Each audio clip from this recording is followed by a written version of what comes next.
Sa ano, sa airport, ang sakit sa bangs. Sa akin, ang sakit sa bangs, ang sakit sa sentido.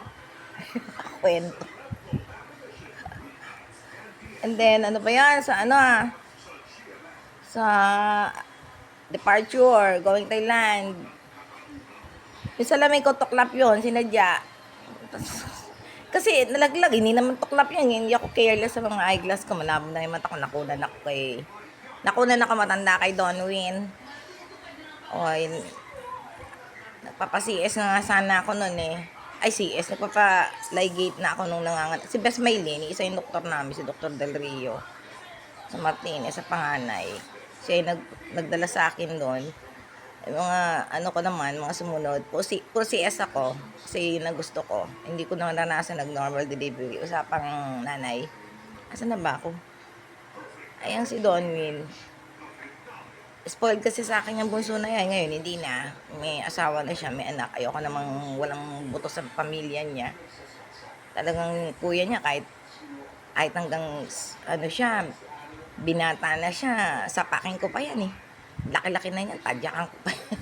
Kuya nila nag-hide. Ang importance so sa pamilya ko, mga anak ko, ayaw niya makinig, wala akong pake, huwag niyo akong panoorin. Hindi ako napapa-importante dito. And then, nag-CR ako. Paglabas ko, sinuot ko yung salamin ko, ayun, naglag, natuklap, yung isang mata niya dito yata sa left side. Ay, Diyos ko talaga, hindi ko na makakita talaga, aalong na, uulap na yung ano ko, ay, nandun ako sa CR, ang layo. From from baggage. Nasa baggage kami, nandun silang lahat eh. Alam ko naman, banda doon, maliligo ka, ang lawak nung Ikot ako ng ikot, isa lang yung ng mata ko eh. Nakasuot siya, nakahawak eh. Wala na yung isa eh, hindi ko na makita. Ay, naapakan ko, nadurog. Sabi ko, patay. Sabi ko, di, naglalakad akong ganyan.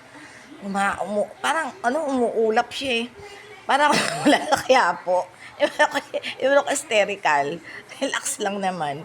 Ang tagal ko naghahanap. Sabi ko, pumunta ako sa mga security guard dun sa Pinuntahan ko sila.